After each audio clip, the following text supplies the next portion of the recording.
Okay, so thanks so much for joining us tonight, Ben. Really appreciate your time. I know you've been doing some great stuff with the delegates and Ron Paul delegates. Why don't you start off by telling us some of that cool stuff you have been finding out? Well, there's just so much going on. You know, we're talking about these delegate contests that are going on across the nation. And Tracy, the reality is most people have no idea how this delegate process works. And that includes, I would say, especially most media or most journalists. They have no idea how this works. And yet they report on it like they're experts in it. And granted, it's complicated, but you do people a disservice when you don't understand the system yourself. And so you bypass the important elements of it. What we're seeing is, obviously, you have all these state contests that are taking place right now. And the earliest states, back in February and March, where they held their straw polls, and the media, of course, thought that was the end of it, are now having their state contests. And now we're finding out who the delegates really are and what the delegate count really looks like. And it's very different, as you know, than what's being reported. Yeah, it is. It's a lot different. I went through something at the beginning of the show with the actual numbers, and in some places he's actually got 83 and 73% of the delegate count. And we see now the establishment starting to get kind of scared. What can you say about that? Well, the establishment should be a little bit scared because even though, again, media is not really reporting this stuff, there's this terrible thing out there called the internet by which people are able to get all this information. And so what we're finding is, especially, for instance, we're going to talk tonight in Reality Check about this Rule 38 the RNC has. And it's a very important rule, and it states that no state or congressional district can bind its delegates to vote as a unit, meaning they cannot have the bound delegates that are headed to Tampa will not be bound. And if that's the case, look, I'm sure you ran down these numbers, but in the congressional districts in Massachusetts this past weekend, Paul takes 16 of 19 congressional delegates. In the district caucuses in Louisiana, he's got 111 out of 150.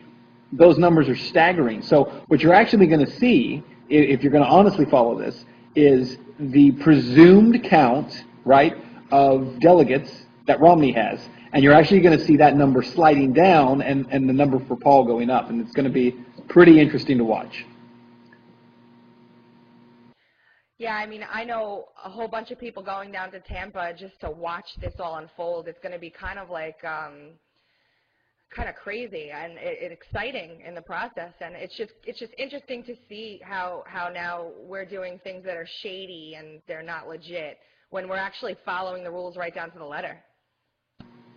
Right, and what we're finding, of course, in all these contests, for instance, in Washington, Alaska, is it's the RNC and it's the state GOP who are not following the rules. They're breaking all of their own rules, including most recently, you know, the RNC now putting money into the Romney campaign, which violates their own rules. Rule 11 states that you cannot put money into a candidate's bank account, essentially, or into their campaign. While primary is still going on, and yet that's happening right now. The problem is, again, it's a lack of fundamental education by the media to hold these parties accountable. No one's holding them accountable. In fact, I would say most journalists are taking their lead from the party because they just don't understand how it works. Well, you're holding them accountable, thankfully, and we appreciate that more than anything. I mean, you know, do you get in trouble for this? I would have to assume that there'd be some, like, shady backroom, be quiet, Ben Swann.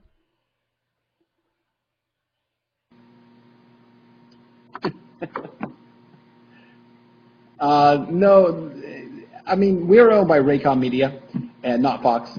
And so, for the most part, they've kind of given me leadway to do what I'm doing. I will say this: I think one of the things that is most important, at least in the process right now, is the support that I've gotten from people across the country and really around the world. I mean, we have people who are watching Reality Check from Finland and Sweden and Australia, all over the place. And so, the support that I get from those people really protects me, at least at this point. And so, you know, it's kind of an interesting deal. I will say this, though. I think what we're about to see is a total, you thought the media blackout was bad before, it's almost a reversal now where media is going to be trying to catch up with what's going on. If they think it's actually going to head to a brokered convention, all of a sudden, most Americans are going to be like, what's going on here? Because we thought this was over, and now, what's happening now? Yeah, I find that very interesting. People are actually going to have to be educated on the revolution.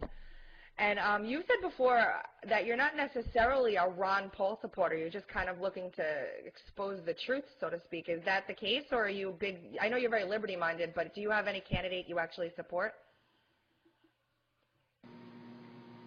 Well, yeah, I'm definitely liberty-minded and a constitutionalist. And so, my belief is it's not so much about the candidate themselves as about protecting liberty and protecting the Constitution. So, as far as, I don't really want to endorse anyone or back anyone per se, because it really has nothing to do with what I do, which is to hold them accountable.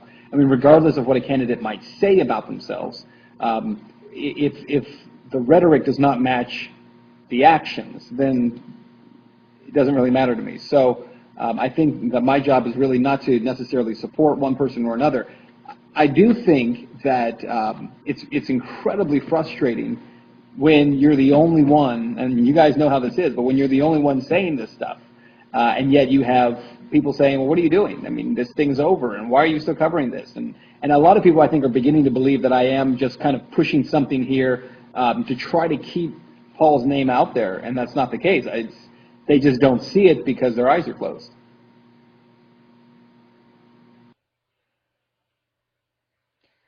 We know about that all too well. Do you remember by any chance when your support started to rise exponentially? Because I think I do. I'm just wondering if it's around the same time period. Yeah, I can tell you exactly. It was November 18th of last year, and that was after I did the piece to ask for fairness in coverage for Congressman Paul.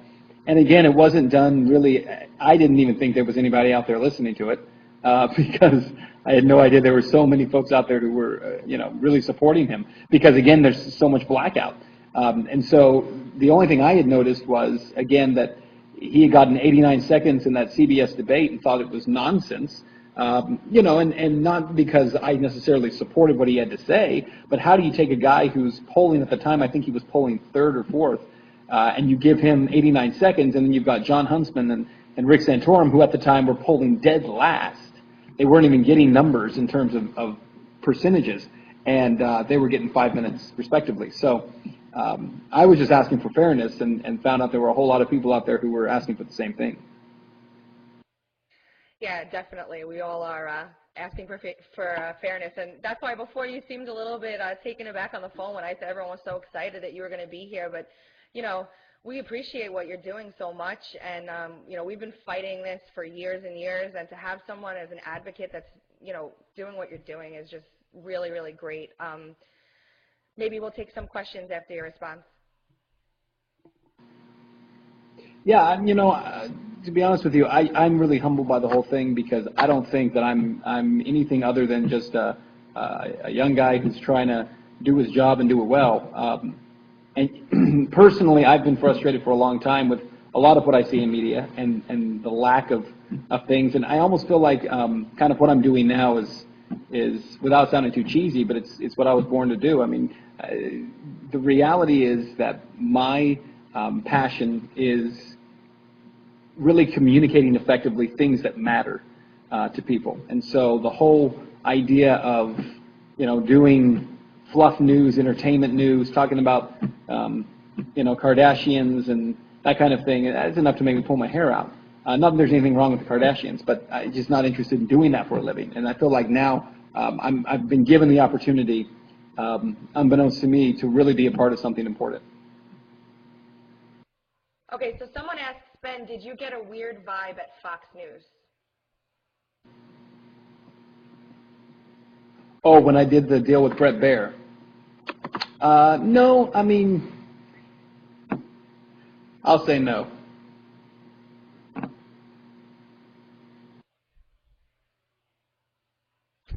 Okay, short answer, no. We know there was more to that one. Now, Frank has a question. Hold on. Hold on. Oh, if Paul manages to get enough delegates to win, are there tricks or shenanigans that the establishment can attempt to pull to rob him or make it difficult? Well, definitely. There are definitely a number of things they could do. One of the things I expect to see in the next few months is the attempt to change the rules so that Rule 38 is no longer going to be applicable. I'm sure they'll attempt to bind every delegate possible. The other thing is you're immediately going to start hearing, I mean, there's certain terminology that's used, and they start kind of testing the waters for it. And some of that terminology we're already hearing are things like stealing caucuses, taking over caucuses. In fact, I posted on my Facebook tonight, Matt McDonald over in Maine sent me the email from Charlie Webster that went out today in regards to their caucus, which is this weekend, and it's already using terms like Ron Paul supporters plan to take over the caucus. We have to prevent them from doing that. You know, and they're already trying to prevent, and this isn't Paul supporters, Romney supporters, Santorum. They are trying to prevent Republican voters in Maine from being able to elect a chairman at their caucus. And that's not a Paul issue or a Romney issue. That's just an issue of voters' rights. And apparently in the Republican. You actually did a really great couple of pieces on how they made the parking lot I don't know, delegate selection process or nominating process, and they actually arrested someone. And I was so happy to see you take so much time on that. And any other thoughts maybe on that? Well, the follow-up to it, if you hadn't seen it, is that the guy who was arrested over, it was in St. Charles, Missouri, and Brent Stafford is his name. Brent was actually arrested at the caucus because the GOP was breaking the rules. They went outside. They attempted to hold the caucus peacefully. They weren't trashing the place. They weren't destroying things. They were peacefully attempting to hold a caucus. And next thing you know, he gets arrested. Well, they went back and did a do-over, and Brent Stafford, the same guy who was arrested, winds up being elected chairman of the St. Charles, Missouri caucus, and he winds up running the whole thing. So a huge victory there in terms of that. But what's really sad about it is, again, you have this issue where these aren't radicals. These aren't anarchists. These aren't people who are trying to, destroy things. These are people who simply just want to be able to vote. They want to have their voice heard, and it's I don't know. It's crazy to me how this stuff gets spun. So what happens? I mean, are there enough of us that are going to stand up to this backhanded sort of stuff that's going on, do you think? I mean, I personally feel like it's not going to be able to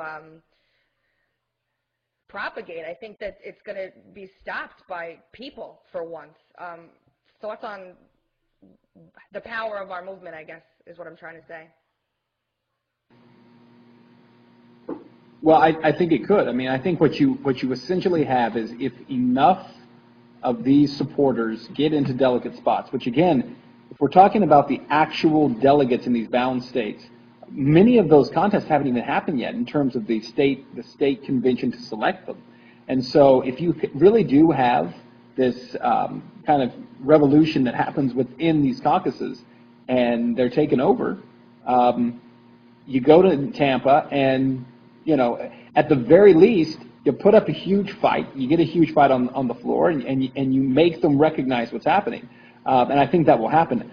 Somebody asked me today, they said, honestly, there's no chance that Romney's not going to get this. And I said, well, that's not true. There is a chance he won't get it. If Ron Paul gets more delegates who go to Tampa than Mitt Romney, Paul wins. It's that simple. And to assume that it's not going to be that way because of some straw poll contests that have happened around the country, I think, people are sadly mistaken. But again, the folks who are a part of this movement and who are really his supporters, they're the ones who are engaged. The folks who don't realize it's going to happen are the ones who are supporting everybody else and not paying attention. Agreed, and I think it's really exciting. And someone's asking, actually, if you plan on attending any state conventions to do any live or recorded reporting. Yeah, not at this point. I'd like to. Certainly wish that I could. Maybe something here in Ohio. It's pretty difficult at this point to get away.